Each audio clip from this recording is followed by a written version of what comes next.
नमस्कार, good morning. मैं विजयलक्ष्मी गुप्ता आप सभी भावी मुख्य सेविका बहनों का अपने चैनल पर स्वागत करती हूं और उम्मीद करती हूं कि सभी स्वस्थ होंगे और मस्त होंगे। जैसा आप सभी लोग जानते हैं कि लोकसभा चुनाव के रुझान आ रहे हैं और जल्द ही फैसला होने वाला है। इन सब के बीच हमारी मुख्य सेविका बहनें अपने प्रयास में लगी हुई हैं। एक बहुत ही बढ़िया प्रयास किया गया है हमारी एक बहन के द्वारा। तो आइए उस पर चर्चा करते हैं और न्यूज़ जानते हैं कि क्या खबर है।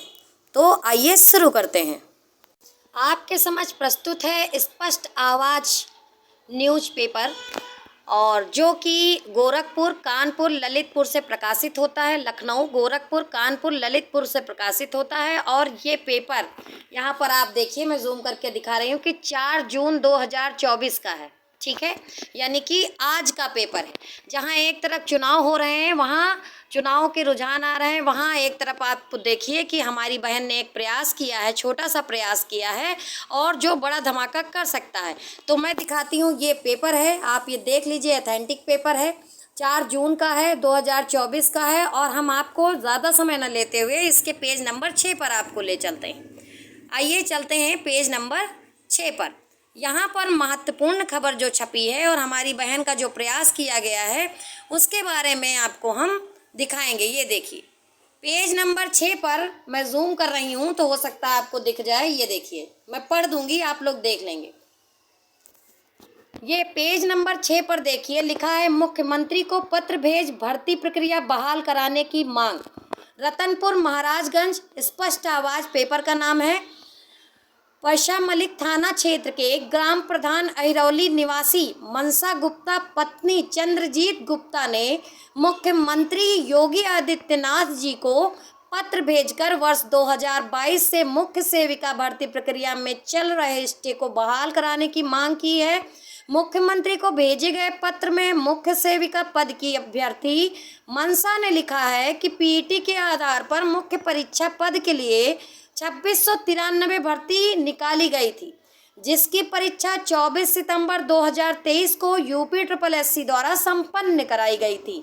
परंतु संविदा कर्मियों ने इलाहाबाद उच्च न्यायालय को गुमराह कर स्टे ले लिया, जिसकी वजह से परीक्षा परिणाम पर रोक लगा दी गई। उल्टा विभाग द्वारा अधियाचित 2693 पदों पर भर्ती ना हो, इसलिए स्टे ले लिया है, जिसकी वजह से परीक्षा में शामिल 35,000 अभ्यर्थी 1 वर्ष से परीक्षा परिणाम का इंतजार कर रहे हैं। महिला अभ्यर्थियों ने मुख्यमंत्री को पत्र भेजकर भर्ती प्रक्रिया बहाल कराने की मांग की है। आइए अगली खबर देखते हैं।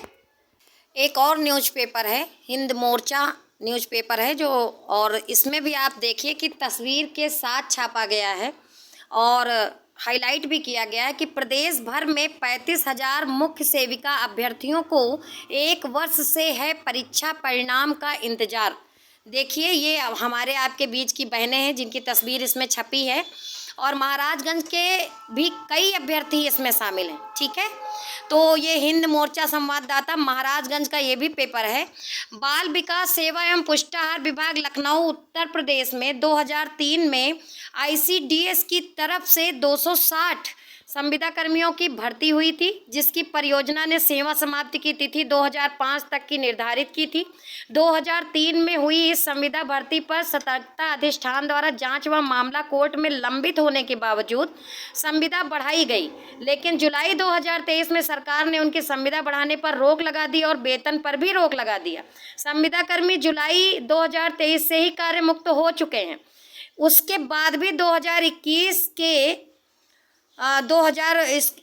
के कथन के आधार पर निकाली गई, ये पेट लिखा हुआ है, शायद यहाँ कुछ मिसप्रिंट है, निकाली गई 2693 पद मुख्य सेविका भर्ती, जिसकी परीक्षा 24 सितंबर 2023 को यूपीएससी, ठीक है, यूपीएससी के द्वारा संपन्न हुई थी। उस पर इलाहाबाद हाई कोर्ट ने संविदा कर्मियों ने न्यायालय से स्टे ले लिया, जिसकी वजह से परीक्षा परिणाम पर रोक लगा दी गई है। जबकि स्टे लेने वाले 260 संविदा कर्मियों की संविदा कार्यकाल समाप्त होने पर भी पद छोड़ नहीं रहे हैं। ठीक है। उल्टा विभाग द्वारा अधियाचित 2693 पदों पर भर्ती न हो इसलिए स्टे लिया है, जिसकी वजह से परीक्षा में शामिल 35,000 अभ्यर्थी, जिसमें ममता गुप्ता, नौतनवा अनीता, रूना गुप्ता, विजय लक्ष्मी सदर सहित महाराजगंज जनपद के तमाम अभ्यर्थी 1 वर्ष से परीक्षा परिणाम का इंतजार कर रहे हैं। अगली खबर हमारी भी सेम एज इट इज़ है। मुख्य सेविका अभ्यर्थियों को 1 वर्ष बाद भी नहीं मिला परीक्षा परिणाम। ये लोक भारती अखबार है और ये बरगदवा महाराजगंज अंतर्गत अहिरौली निवासी, मतलब सेम हमारी वही बहन है, मनसा गुप्ता जी हैं, जिन्होंने मुख्यमंत्री उत्तर प्रदेश को एक प्रार्थना पत्र प्रेषित किया है, जिसमें उन्होंने बताया है कि बाल विकास सेवा एवं पुष्टाहार विभाग लखनऊ उत्तर प्रदेश में 2003 में ICDS की तरफ से 260 संविदा कर्मियों की भर्ती हुई थी, जिसकी परियोजना ने सेवा समाप्ति की तिथि 2005 तक निर्धारित की गई थी। 2003 में हुई इस संविदा भर्ती पर सतर्कता अधिष्ठान द्वारा जांच व मामला कोर्ट में लंबित होने के बावजूद संविदा बढ़ाई गई, लेकिन जुलाई 2023 में सरकार ने उनकी संविदा बढ़ाने पर रोक लगा दी और वेतन पर भी रोक लगा दिया। संविदा कर्मी जुलाई 2023 से ही कार्य मुक्त हो चुके हैं। उसके बाद भी 2021 के PT के आधार पर निकाली गई 2693 पद मुख्य सेविका भर्ती, जिसकी परीक्षा 24 सितंबर को UPSSC के द्वारा संपन्न हुई थी, पर इलाहाबाद हाईकोर्ट से संविदा कर्मियों ने न्यायालय को गुमराह करके स्टे ले लिया, जिसकी वजह से परीक्षा परिणाम पर रोक लगा दी गई है। जबकि स्टे लेने वाली अनीता सिंह एवं 126 संविदा कर्मियों के संविदा कार्यकाल समाप्त होने पर भी मुख्य सेविका का पद नहीं छोड़ रही हैं। देखिए यहाँ पर इन्होंने, ये जो बहन हमारी हैं, ये इनके द्वारा निकलवाई गई, मतलब प्रयास किया गया है और लोक भारती अखबार में ये खबर छपवाई गई है। आइए आगे देखते हैं। ये कटिंग है हिंदुस्तान न्यूज़पेपर की और आज ही की है, यानी कि 4 जून की है, हिंदुस्तान न्यूज़पेपर की है और आपको महाराजगंज ज़िले के पेज पर मिल जाएगी। यहाँ पर आप देखिए हेडिंग लिखी हुई है कि मुख्य सेविका ने मुख्यमंत्री से की पहल की मांग। ये यहाँ पर देखिए मेंशन है कि भगवानपुर मुख्य सेविका की परीक्षा के 1 साल बाद भी परीक्षा परिणाम नहीं जारी होने से मुख्य सेविकाएं परेशान हैं। सोमवार को मुख्य सेविका मनसा गुप्ता ने मुख्यमंत्री को पत्र भेजकर इस मामले में पहल करके निर्णय कराने की मांग की है। उन्होंने कहा है कि बाल विकास सेवा एवं पुष्टाहार विभाग लखनऊ उत्तर प्रदेश में वर्ष 2003 में संविदा पर 260 मुख्य सेविकाओं की भर्ती हुई थी। केवल इतना ही इसमें छापा गया है, चूँकि एक हिंदुस्तान बड़ा पेपर है तो बहुत अथक प्रयास किया गया होगा, तब इन्होंने इतना निकलवाया है और ये बहुत बड़ी उपलब्धि है। अभी तक की मुख्य सेविका भर्ती में मुझे नहीं लगता है कि पेपर में इस तरह से कोई भी न्यूज़ मुख्य सेविका भर्ती को लेकर के छपी है, तो ये बहुत अच्छा प्रयास किया गया है बहन के द्वारा। महत्वपूर्ण बात ये है कि जो गोरखपुर का न्यूज़पेपर है, ठीक है, उसमें ये बात छपी है, यानी कि मुख्यमंत्री जी जो हमारे गोरखपुर से ही संबंधित हैं, उस पेपर में स्पष्ट आवाज़ में न्यूज़ छपी है और जाहिर सी बात है वहाँ पर वो पेपर ज़्यादा मात्रा में देखा जाता होगा और जहाँ तक मुझे उम्मीद है कि मुख्यमंत्री जी के संज्ञान में मामला आ जाएगा, क्योंकि एक नहीं 3 पेपरों में छोटी या बड़ी जो भी है मतलब खबर छपी है, क्योंकि अभी तक तो कोई हम लोगों को छाप ही नहीं रहा था। तो जो भी मनसा गुप्ता जी हैं, अगर उन्होंने इसमें प्रयास किया है, उन्होंने ही प्रयास किया है और उनके जो पतिदेव हैं उन्होंने प्रयास करवाया है, तो ये एक बहुत बड़ी बात है। देखिए सभी जो बहनें हैं, ऐसा नहीं है कि उनकी पहुंच कहीं नहीं है, कोई ना कोई उनका लिंक है, उनका पहुंच है, वो अपनी बात शासन प्रशासन तक कई ऐसे माध्यम हैं जिनसे आसानी से पहुंचाया जा सकता है। जिन बहनों के पास कोई माध्यम नहीं है तो वो पत्राचार कर सकती हैं और इसका इफेक्ट पड़ता है, इन्हीं सभी बातों का दबाव पड़ता है। चूँकि मामला एकदम स्पष्ट हो गया है कि संविदा कर्मियों ने एक मतलब कह दीजिए कि तथ्यों को छुपा करके स्टे लिया है। उनकी भर्ती 2003 में हुई है वो ही संशय में हुई है, उनकी भर्ती ही लीगल है या इलीगल है नहीं पता है, सतर्कता जांच बैठी हुई है, उसके बावजूद भी वो नियमितीकरण की मांग कर रही हैं।